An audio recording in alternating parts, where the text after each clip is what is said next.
Ok, bueno, mis amores, la clase que vamos a trabajar el día de hoy es situaciones comunicativas. En la clase del día martes vimos que la comunicación era el proceso a través del cual los seres humanos expresábamos nuestras opiniones, nuestros sentimientos, nuestras ideas y que el proceso como tal está formado por varios elementos que son emisor, receptor, mensaje, código y canal. Ahora bien, también sabemos que hay unas normas del buen oyente y del buen hablante que hacen que yo me comunique con más facilidad.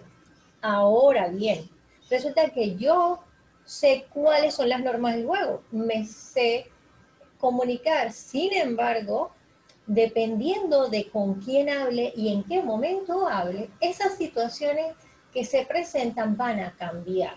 Y eso es lo que llamamos situaciones comunicativas, que es el tema de hoy. ¿Cómo adaptamos el lenguaje? Fíjense, cuando nosotros empezamos a hablar con otras personas, dependiendo de la situación, nuestro cerebro automáticamente, porque ni siquiera lo pienso, automáticamente mi cerebro decide qué tono y qué volumen voy a usar. ¿Cuál es la entonación que debo emplear? ¿Cómo debo pronunciar las palabras y los gestos de mi cara y de mi cuerpo? Estos elementos van a complementar la información de mi mensaje. Esos son los que llamamos usos lingüísticos. Y los usos lingüísticos son todos los cambios que yo hago cada vez que me comunico. Por ejemplo, la geografía. El lugar en el que yo vivo o en el lugar donde yo me desenvuelvo va a hacer que yo elija ciertas palabras o cierta manera de hablar. Dentro del mismo Venezuela, dentro de la misma Venezuela, si ustedes agarran un margariteño, un merideño, un llanero y un caraqueño, ustedes van a ver que viviendo en el mismo país y hablando el mismo idioma, la melodía al hablar es distinta. Las palabras, los modismos de cada región son diferentes. Y a veces, incluso la velocidad. Los margariteños hablan muy, muy rápido. Entonces uno dice, espérate, no te entendí. Más aún cuando nos dirigimos a otro país. Dentro de los países hispanoparlantes, o sea, todos los países que hablan español, la lengua que hablamos es el español, pero cambia. Hay palabras que cambian, que la entonación cambia, la velocidad cambia. Los hablantes de un mismo idioma tienen un eje común, pero hay muchas variaciones que dependen del lugar donde yo esté y de dónde es la persona con la que yo estoy hablando. Muy bien. Otro elemento que tiene que ver con los usos lingüísticos es la edad. ¿Qué tiene que ver la edad? Muchísimo. Si ustedes ponen a dos personas a hablar, y una sea un niño y otro sea un adulto muy mayor, pareciera en determinado momento que hablan un idioma distinto. Fíjense, por ejemplo, aquí. La niñita dice, ¿listo para hacer el TikTok y subirlo? Ella le está hablando a un niño que como sabe de qué está hablando, le responde, yeah, tendremos muchos likes. Pero si hay alguien muy mayor escuchando, va a decir TikTok y subirlo. ¿Qué van a subir? Y TikTok, pero será del reloj. O sea que es TikTok, TikTok, TikTok. La edad va a determinar la manera de nosotros hablar. Sobre todo los niños y los jóvenes son los que más ajustes hacen al idioma, porque usan las palabras que están de moda. Y esas palabras todo el tiempo están cambiando. Por ejemplo, si ustedes le dicen a una persona que no tiene acceso al Internet, que ustedes sueñan con ser youtuber, no va a entender qué quiere decir ni qué significa. Otro tiene que ver con los rasgos y los gustos. Sobre todo, por ejemplo, a ustedes les encanta eso de los videojuegos. Entonces, bueno, los videojuegos, cuando ustedes estén entre dos personas en un videojuego como este nene que dice, si no paso este nivel perderé los otros mundos. Si yo lo escucho y no veo que está jugando y yo, otros mundos, y este que se cree el principito, que pasa de un planeta a otro, ¿cómo que va a perder otros mundos? ¿Cuántos mundos tiene? ¿Será que está el de la cabeza? Y la niña dice, ya no es una crisálida, seguro pronto migrará como los monarcas. Si una persona no sabe cuál es el proceso de las mariposas, no va a saber qué es una crisálida, ni por qué va a migrar, ni que monarcas no se refiere a que sean reinas, sino que simplemente es a que es una especie de mariposa, muy hermosa por cierto, que migra una vez al año. Entonces, los rasgos y gustos de cada persona van a determinar si nos entendemos mejor o si no nos entendemos para nada. El otro es el grupo social y la profesión. Por ejemplo, aquí tenemos un chef. Él está utilizando palabras propias de su labor, que otra persona que lo escuche, si no comparte en la misma profesión, de repente no sabe qué quiere decir. El mensaje dice: debo blanquear el brócoli, bridar el cerdo para estofarlo a tiempo para emplatar. Y yo me pregunto, ¿va a blanquear el brócoli? El brócoli no es verde. Lo va a pintar de blanco. ¿Para qué? Guácala. Y si es pintura sabe feo. Y resulta que blanquear es un proceso de cocina. Cuando ustedes agarran un vegetal como el brócoli, que es un poquito duro cuando uno lo cocina, lo ponen a hirviendo como unos 3 minutos, lo sacan y lo ponen en agua fría para que se pare el proceso de cocinado. Eso es blanquearlo, ablandarlo un poquito y sacarlo rápido. Bridar el cerdo no es que va a salir a pasear con un cochinito poniéndole bridas como si fuera un caballo, ¿no?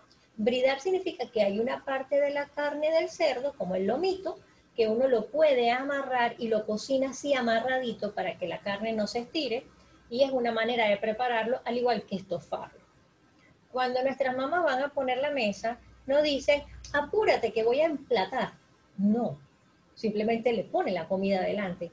Emplatar es el proceso que los chefs cuidan muchísimo, que el plato esté bien presentado, que esté bonito. Ese es el momento de servirle al comenzar. Ahora bien, aunque hay todos esos ajustes, que son los usos lingüísticos, hay algo que es la lengua estándar. La palabra estándar viene del inglés, estándar, y hace referencia a que es así, como el conjunto de normas que lo hace así. Por ejemplo, las tallas de los zapatos son estandarizadas. Si a ustedes le van a comprar un zapato talla 35, ustedes saben que en cualquier parte de Venezuela el zapato 35 les va a quedar. Está estandarizado. Todos los 35 tienen el mismo tamaño. Todas las tallas S tienen el mismo tamaño, o deberían, porque están estandarizadas. Tienen unas normas de tamaño. La lengua estándar son todas las normas para yo hablar o escribir correctamente. Sobre todo, por ejemplo, cuando leemos un libro, en el libro el escritor debe usar lengua estándar para que se pueda entender. Yo no puedo leer una historia donde hay un niñito que le dice a la mamá, mamá, acabo de ver un bicho y ese bicho me bicheaba, como queriendo decir, bicho, bichéame lo que tienes detrás de ese bicho.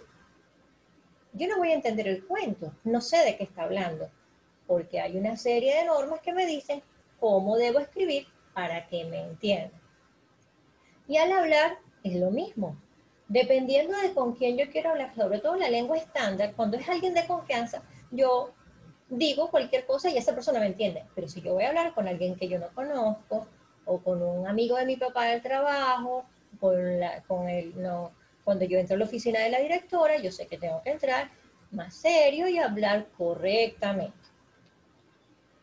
Cuando yo voy a escribir, la lengua estándar se ubica en las normas ortográficas y gramaticales, el orden de las palabras dentro de la oración, la acentuación, el uso de mayúsculas, la forma en la que coloco las palabras, eso es la lengua estándar cuando escribo. Y cuando hablo es la manera en la que articulo, el tono de voz, las frases completas para que la persona que me escucha me comprenda. La lengua estándar es el eje de nuestra comunicación y luego nosotros aplicamos los usos lingüísticos. Existe algo que es el lenguaje no verbal. Eso quiere decir que son todos los mensajes que no utilizan ni el habla ni la escritura, sino que se enfatizan en otro elemento. ¿Cuáles son esos elementos? La expresión corporal. Los movimientos y gestos que hacemos con el cuerpo, si yo estoy en una clase y me estoy estirando, aunque yo no diga que estoy aburrido o no diga que tengo sueño, ese estirarme en público ya está dando una información. Si yo estoy haciendo esto, yo no puedo decir que estoy sumamente feliz, porque esta expresión corporal me dice algo diferente. La apariencia personal también. Si a mi puerta toca una persona toda sucia, con el pelo enmarañado, como si no se hubiese bañado en muchos días, hablando raro, así, y me dice que es el presidente de México, yo no voy a creer que es el presidente de México, porque su apariencia personal me dice que no es posible que lo sea. Ojo, la apariencia personal me da a entender información que puede ser verdadera o puede ser que no. Porque de hecho hay muchos actores de cine que se han puesto en las calles como si fueran personas que piden dinero solamente para ver si lo reconocen, solo cambiando su apariencia física. La persona sigue siendo la misma, pero su apariencia cambió y el mensaje que está transmitiendo también. Las señas. Las señas son las posiciones que adaptamos con las manos para emitir un mensaje. Los sordos emplean la lengua de señas, utilizan sus manos para expresarse. Esa es su forma natural de comunicarse. Y las señales y los símbolos son todas aquellas imágenes que con solo verlas yo sé qué significan. Cuando yo veo una señal de tránsito, yo sé que me quiere dar una información y no hay nadie en el palito diciéndome, señor, que se pare, señor, no se puede estacionar ahí. No, ahí no hay nadie. Solamente está la imagen que me da la información.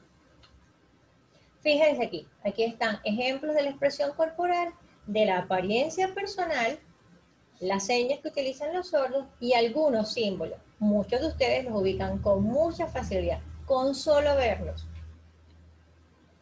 Aquí hay otros ejemplos. Fíjense, por ejemplo, si ustedes están en una sala solos, y entra una persona toda tatuada como la muchacha o un señor trajeado, su actitud para saludarlos va a ser completamente diferente.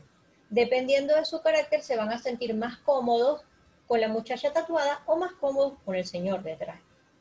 Los sordos tienen un alfabeto, pero realmente ellos no utilizan ese alfabeto para decirlo todo. Ellos tienen palabras. Esas palabras, como las tenemos nosotros, son una seña en particular. Ese es su lenguaje. Y aquí más abajo tenemos todas las expresiones de la muchacha que expresa su estado anímico solamente utilizando el cuerpo. Y abajo tenemos señales que son muy fáciles de ubicar para nosotros. Ustedes saben que si yo estoy en un edificio y estoy buscando las escaleras, solamente tengo que visualizar esas señas verdes y saber cuál de ellas es la que me está diciendo hacia dónde me tengo que dirigir. Los símbolos hay muchísimos y la mayoría son universales. Con solo verlos los distinguimos. Aquí están las 3 R's para indicar que el producto se puede reutilizar, se recicla. Aquí evidentemente el del videojuego es universal, sobre todo para ustedes. Los símbolos matemáticos. Cuando a mí mi teacher de matemática me manda a sumar, yo sé que el símbolo que está ahí es de suma. Si por alguna razón no está el símbolo, pero dice que tengo que sumarlo, yo voy a poner la crucecita. Yo no voy a poner una X, ni voy a poner una rayita. Es una crucecita la que tengo que poner porque lo tengo que sumar. Todos estos símbolos, nuestras banderas son símbolos también. Yo identifico el país con ver la imagen de su bandera. En el muro de academia está un video extra con partes de una película de Pixar sobre los elementos de la comunicación. Y ahí en las escenas de la película le sale quién es el emisor, el receptor y cuál es la situación comunicativa para que terminen de consolidar lo que vimos en la clase. Espero que les quede claro. Cualquier cosa me avisan, estoy a su orden, los quiero mucho, gracias por su atención. Vamos a